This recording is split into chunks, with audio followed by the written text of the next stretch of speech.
Ici Jean-François Leblanc, je suis candidat à la mairie de Gatineau. Mon équipe et moi, on est très créatifs. On a décidé de faire des calculs curieux Leblanc. Le principe est bien simple. Des calculs, des capsules. Des capsules. J'ai-tu dit calcul? Ah, merci. Chance, t'écoutes.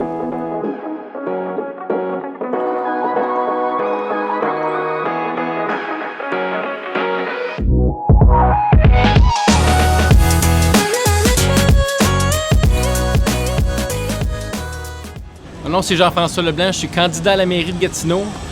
On a décidé de faire quelque chose de différent, mon équipe et moi. C'est d'aller voir qu'est-ce qu'il y avait ailleurs qu'on pourrait importer. J'ai toujours dit qu'une bonne idée, ça se partage, mais une bonne idée, ça se copie aussi. Donc, on a décidé d'aller faire le tour, Montréal, Québec, Trois-Rivières, Drummondville. On ne sait pas où est-ce qu'on s'en va. On regarde pour des belles initiatives de la ville qui vont faire du développement économique avec du tourisme ou juste égayer les citoyens locaux.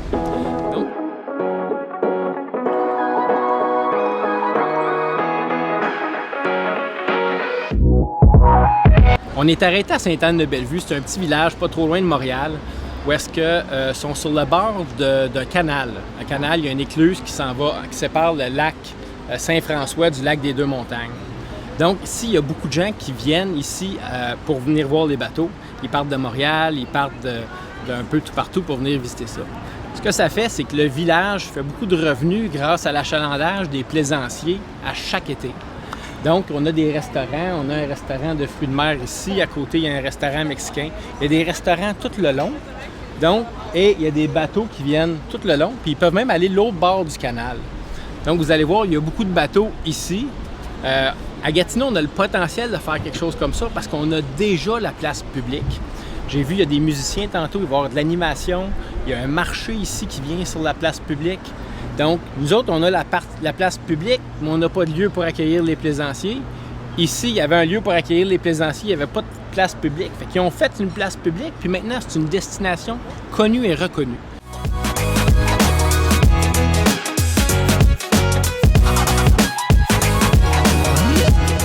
On est venu hier soir, il y avait beaucoup de gens, c'était fin août, un mercredi soir. C'était le fun de voir que ça bougeait. Il y avait une ligne d'attente pour la Grande Roue. Il y avait des commerces qui étaient ouverts dans des containers là-bas. Et il y avait les camions de cuisine de rue qui roulaient. Nous autres, on a fait à Gatineau des camions de cuisine de rue. J'ai travaillé fort là-dessus. Mais c'est ça prend un environnement au complet pour être capable d'attirer des gens. Les camions de cuisine de rue, ça leur prend des gens. On a les commerçants, on a les restaurateurs, mais ça prend plus que ça. Ça prend des artistes, ça prend de la culture, ça prend des arts.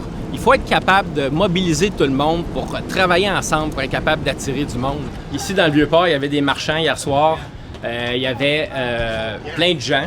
C'est pas quelque chose qui a besoin d'être dispendieux, qui a besoin d'être compliqué. On a pris des vieux containers, on a mis des portes. C'est soudé, il y a des tablettes en dedans. Les gens l'ont aménagé. On rend ça accessible aux commerçants. Des petites rampes. C'est pas rien qui est dispendieux, c'est simple à faire. Puis on peut travailler avec les organisations pour s'assurer qu'il y ait toujours de la vie là-dedans pour faire bouger les choses. Les lettres J'aime Montréal, ça en prend dans toutes les villes. Aujourd'hui, avec les médias sociaux, les gens aiment ça se prendre en photo, mettre ça sur Internet. Donc, il faut qu'on le fasse à Gatineau aussi. Ça fait plusieurs années que je dis où est-ce qu'ils sont les lettres #Gatineau. Ça te prend ça pour #Instagram. On est encore dans le Vieux-Port de Montréal. Regardez la plage urbaine qui est installée. Il y a des parasols bleus là-bas, sont dans le sable. Les gens peuvent partir de leur résidence, pas trop loin, marcher, venir s'asseoir comme s'ils étaient sur la plage. Ils n'ont pas accès à l'eau, mais c'est juste le concept d'être dans le sable, les pieds dans le sable, les lunettes de soleil, dans une belle journée ensoleillée comme aujourd'hui. L'été, c'est vraiment populaire.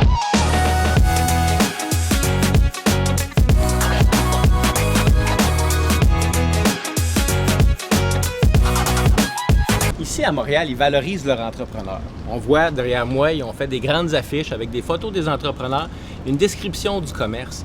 Je trouve que c'est important de valoriser nos entrepreneurs qui développent nos communautés. Je pense que c'est une bonne idée qu'on devrait importer à Gatineau. On est ici au plateau du Mont-Royal. Je suis avec Luc Rabouin, qui est responsable du développement économique. Puis il va nous parler un petit peu de qu'est-ce que Montréal a fait et qu'est-ce que lui a fait pour le développement économique. Donc, M. Rabouin, merci de m'avoir accordé une entrevue, c'est super apprécié.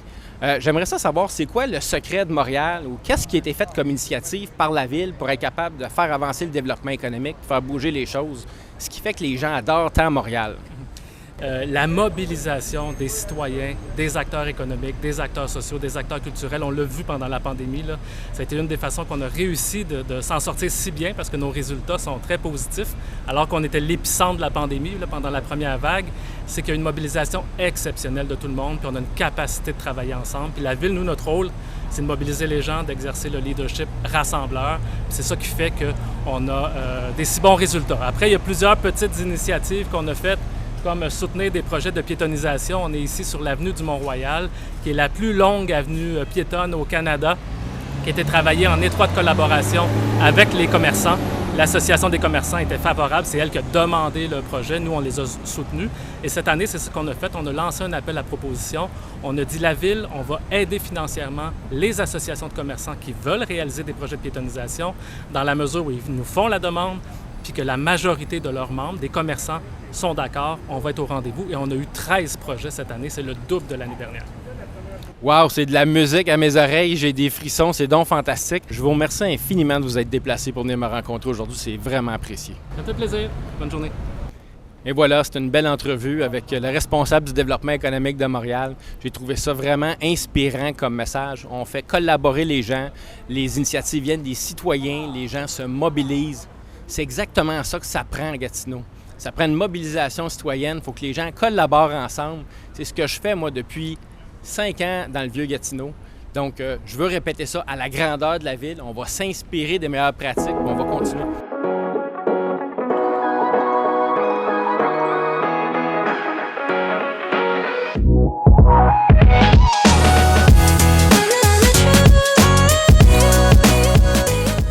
On a rencontré un citoyen qui s'appelle Simon. Puis par chance, il est guide touristique, fait qu'il connaît Québec. Fait qu'on va lui poser la question, c'est quoi le secret à Québec? Donc Simon, le maire là-bas, moi je l'admire depuis plusieurs années. Là, je trouve qu'il fait des bonnes choses pour Québec. Qu'est-ce que la Ville a fait concrètement pour être capable d'attirer des citoyens puis rendre ces citoyens si heureux d'être à Québec? La Ville de Québec, c'est une ville qui est extrêmement vibrante, ça bouge tout le temps, il y a des activités au niveau culturel, au niveau des spectacles, les salles de spectacles qui ouvrent un peu partout, mais également les petites places éphémères qu'on aménage. Par exemple, ici, devant l'hôtel de ville, il y a les spectacles, les amuseurs de rue, ça fonctionne bien, ça attire les gens, les locaux, les touristes. Les gens de la ville peuvent vraiment aussi s'approprier ce qui se passe à Québec. Ça en fait une ville franchement intéressante. À Gatineau, on a beaucoup de potentiel, mais il reste encore beaucoup de travail à faire avant d'avoir un indice de bonheur aussi élevé que celle qui est rapportée par les citoyens de la Ville de Québec. Il faut faire travailler tout le monde ensemble en collaboration. Les gens des arts, les gens de la culture, les gens des loisirs, les entrepreneurs, pour être capables de mettre en place des activités tout au long de l'année pour divertir nos citoyens et ramener le service à la clientèle au cœur de nos préoccupations.